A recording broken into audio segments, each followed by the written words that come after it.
En la actualidad, hablar de educación implica reconocer que no vivimos en un mundo neutral, ya que las aulas están atravesadas por desigualdades sociales, económicas y culturales que influyen directamente en la forma en la que se enseña y se aprende.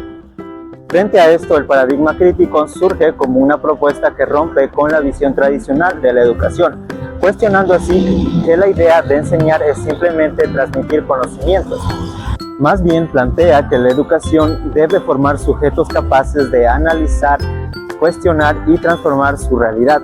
Desde esta perspectiva, aprender no es solo repetir información, sino comprender el mundo en el que vivimos y asumir una postura frente a él.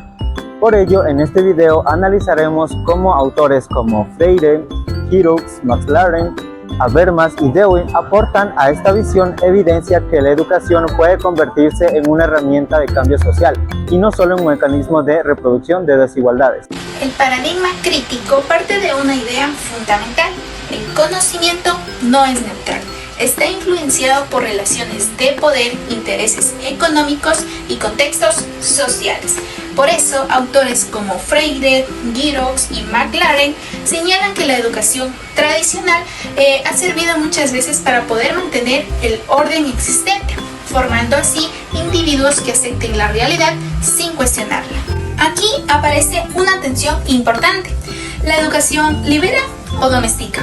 Desde el enfoque crítico se reconoce que muchas prácticas educativas reproducen desigualdades. Por ejemplo, cuando se ignoran las realidades culturales de los estudiantes o cuando se prioriza un solo tipo de conocimiento. Por eso, este paradigma propone un cambio profundo. El estudiante deja de ser pasivo y se convierte en un sujeto activo, mientras que el docente deja de ser un simple transmisor de conocimientos para poder convertirse en mediador del pensamiento crítico. Este cambio no solo es pedagógico, sino también político, porque implica formar ciudadanos capaces de cuestionar estructuras injustas.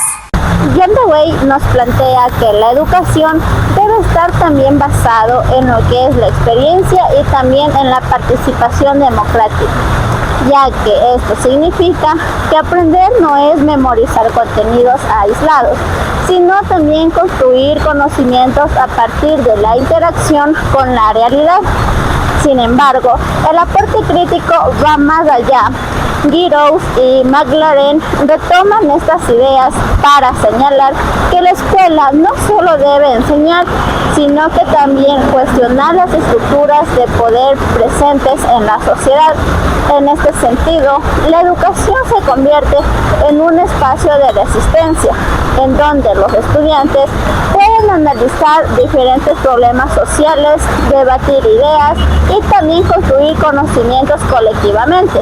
Paulo Freire es uno de los principales referentes del paradigma crítico. Su propuesta se centra en la idea de la educación debe ser un proceso de liberación y critica la educación bancaria, la cual trata de que el docente deposita los conocimientos en estudiantes pasivos y propone una educación basada en el diálogo y la reflexión. Freire introduce el concepto de concientización, el cual implica que las personas tomen conciencia de su realidad social y actúen para transformarla. Esto significa que el aprendizaje no se queda en el aula, sino que tiene un impacto en la vida cotidiana. Desde un enfoque crítico, esto plantea una pregunta clave, la cual es: ¿qué tipo de educación queremos? ¿Una que reproduzca el sistema o una que lo transforme? La pedagogía de Freire apuesta claramente por lo segundo, promoviendo estudiantes que no solo comprendan el mundo, sino que también lo cambien. Aplicación crítica en el aula. Llevar el paradigma crítico al aula implica transformar la forma de enseñar. No se trata solo de cambiar contenidos, sino de cambiar la manera en que se construye el conocimiento.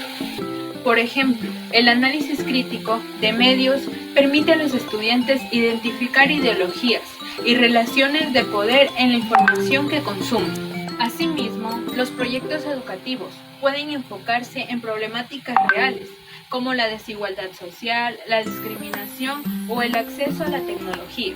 Y así, esto permite que el aprendizaje tenga sentido y relevancia. Pero sin embargo, también existen desafíos. No todos los contextos educativos facilitan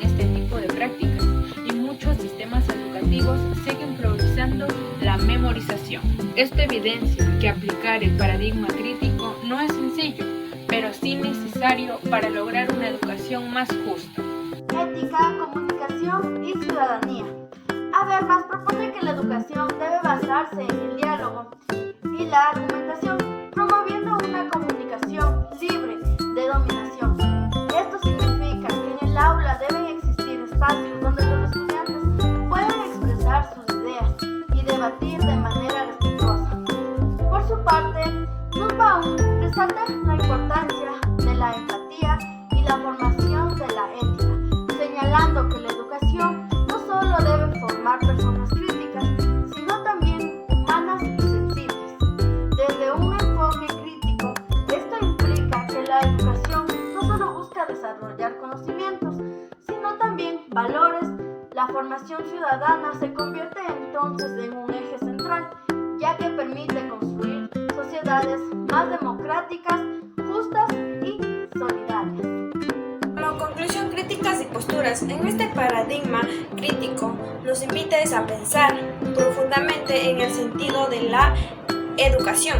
No se trata únicamente de enseñar contenidos, sino de formar sujetos capaces de cuestionar la realidad y transformarla. Como grupo, consideramos que este enfoque es fundamental en la actualidad, ya que nos permite enfrentar problemáticas sociales desde una perspectiva más reflexiva y comprometida.